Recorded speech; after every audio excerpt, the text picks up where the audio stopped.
everyone. Hi, this is Mitali. Welcome back to evidyarthi.in. So, ready हैं आप सब अपने 4th चैप्टर के साथ स्टार्ट करने के लिए?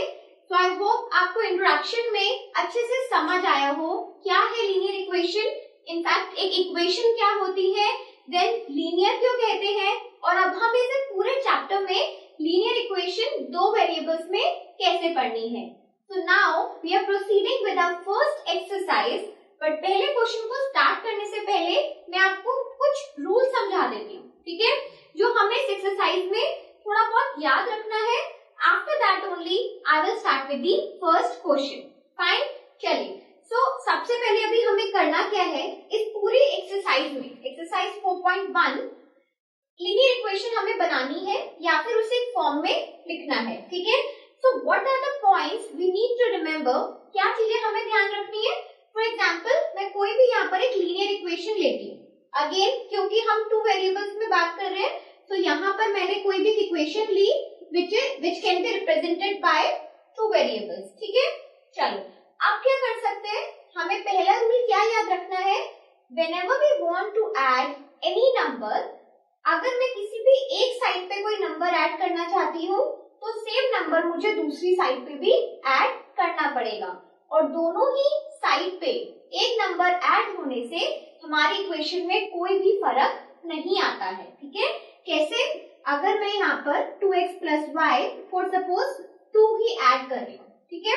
सिमिलरली ये सेम नंबर मुझे अपने राइट हैंड साइड पे भी ऐड करना पड़ेगा.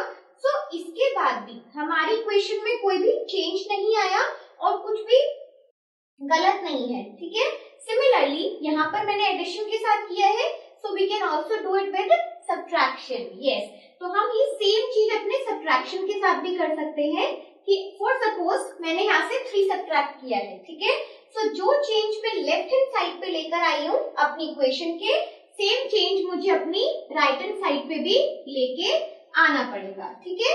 So this is the rule कि जब भी हम अलजेब्रा, जैसे अभी हम मैथ्स में कौन से चैप्टर्स की बात कर रहे हैं, we are dealing with the algebra, ठीक है. अलजेब्रा में हम लीनियर इक्वेशंस की बात कर रहे हैं in two variables. So whenever we are dealing with algebra हमारे पास कुछ ऐसे रूल्स होते हैं जो इसे हम किसी भी सिचुएशन में अप्लाई कर सकते हैं.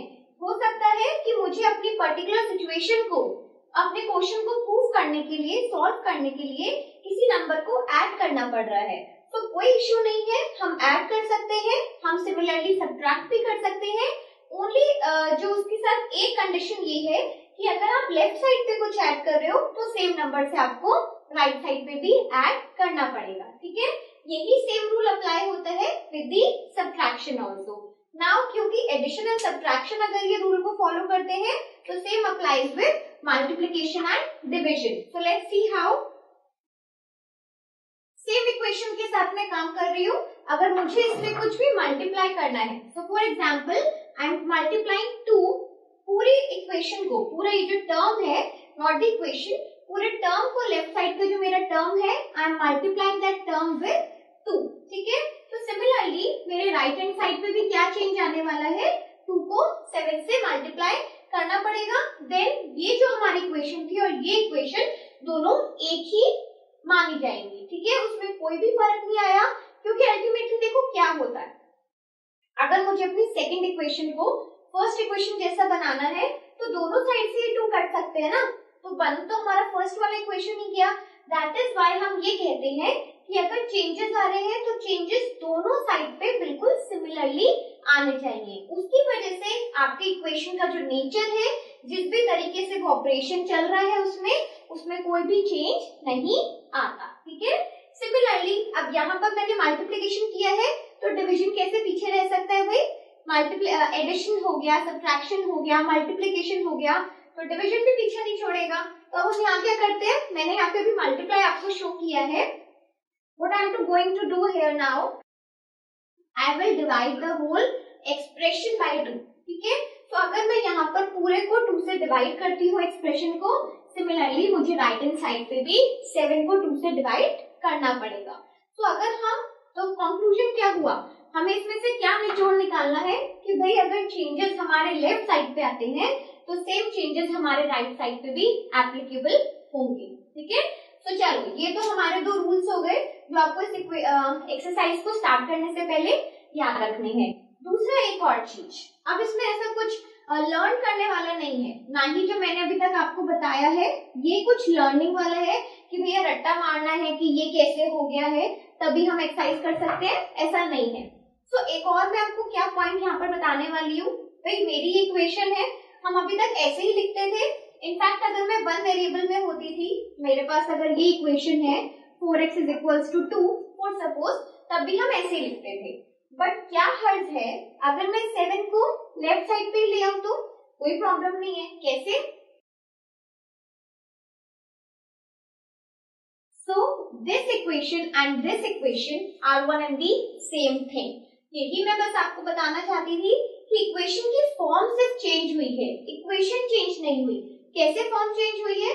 क्योंकि राइट साइड पे अगर मैं देखूंगी तो मेरा 7 पॉजिटिव है, प्लस का है, बट अगर मैं सेम 7 को लेफ्ट साइड पे लेके जाना चाहती हूँ, इक्वल्स टू के दूसरी ओर लेके जाना चाहती हूँ, what I have to do, I have to just reverse the sign. मेरे को सिर्फ उसके साइन चेंज करने हैं। सो मैंने यहाँ पे माइनस लगाया and then both the equations are the same. Okay, तो चलो अब हमारे जितने भी हमें एक्सरसाइज से पहले पॉइंट्स टू बी रिमेम्बर्ड थे वो हमारे हो गए। Now we are proceeding with the first question. देखते हैं पहला क्वेश्चन क्या है। और इस टाइप के क्वेश्चंस ना, जैसे अभी आप पढ़ोगे फर्स्ट क्वेश्चन को, ऐसे बहुत सारे क्वेश्चंस आपको एग्जाम में सिचुएशन वाइज आ सकते हैं। चलो, so the cost of a notebook is twice the cost of a pen, write a linear equation to represent this relation. तो बेसिकली यहाँ पर आपको क्या दिया गया है, you have a situation, comparison है, ठीक है। कैसे कंपेयर है? The cost of a notebook is twice the cost of a pen. So whenever we are comparing two things, हमेशा दूसरे वाले से पहले वाले को कंपेयर किया जाता है। जब भी हम इस टाइप का क्वेश्चन पढ़ेंगे तो हमें ध्यान क्या देना है कि भाई किसको किससे कंपेयर किया गया है। तो इन दिस केस एक नोटबुक को पेन की कॉस्ट से कंपेयर किया गया है, ठीक है। दोनों की कॉस्ट को कंपेयर किया है, पेन की कॉस्ट से नोटबुक की कॉस्ट को कंपेयर कर रहे हैं। चलो ये तो क्लियर हमें हो गया। तो हाँ, अगर जिससे कंपेयर किया गया है सबसे पहले मैं उसको मान के चलूंगी, कुछ भी लेके चलेंगे। लेट सपोज उसे x ले लिया, आपके बुक में भी इसका हिंट दे रखा है कि एक को x ले लो, एक को y ले लो, बट कोई हार्ड एंड फास्ट रूल नहीं है, इसलिए हमें हिंट के साथ नहीं चलना। हम ये भी कर सकते हैं, फॉर सपोज मैं चाहती हूँ तो a एंड b ले सकती हूँ, m एंड n ले सकती हूँ, x एंड y तो हम लेके चल ही रहे हैं, कुछ भी ऐसा लेके चल सकते हैं, ठीक है। तो उसमें कभी कंफ्यूज नहीं होना है कि आपके इक्वेशन में x और y नहीं है, m या p क्यों दिख रहा है, तो उसमें कोई ज्यादा बड़ी चीज नहीं है, ठीक है। तो क्योंकि हमें पेन से कंपेयर करा गया है, what we have to do, सबसे पहले अपने पेन का कॉस्ट मान के चलेंगे। So let the cost of the pen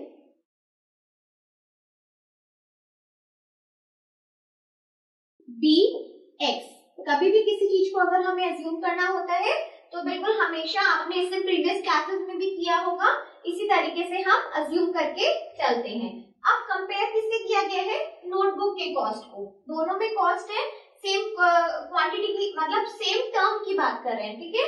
quantity नहीं बट कॉस्ट की हम यहाँ पे बात कर रहे हैं। तो एक लाइन यहाँ पर और ऐड हो जाएगी, let the cost of the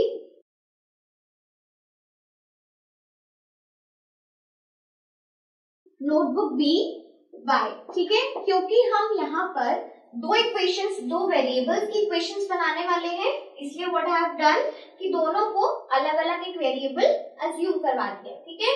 now question हमें क्या कहता है? कॉस्ट ऑफ अ नोटबुक, ठीक है। बिल्कुल इसके सेंटेंसेस के साथ, एक एक स्टेटमेंट के साथ आप चलते रहोगे ना, मक्खन की तरह क्वेश्चन निकलेगा आपका, ठीक है।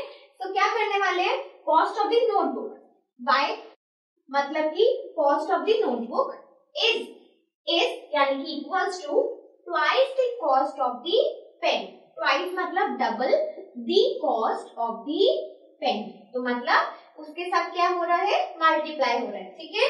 तो अगर मैं इसको थोड़ा सा ढंग से लिखना चाहती हूँ तो y is equals to 2x and that is our relation. बस इतना ही था क्वेश्चन में। हमने अपने रिलेशन को कैसे लिख दिया? एक एक वर्ड को बिल्कुल जैसे लिखा है वैसे वैसे उतारते जाओ और आपका क्वेश्चन हो जाता है, ठीक है।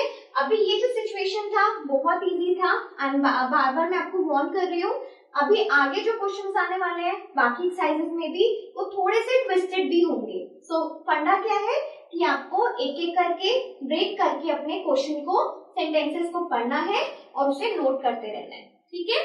तो आई होप आपको ये पहला क्वेश्चन अच्छे से समझ आया हो,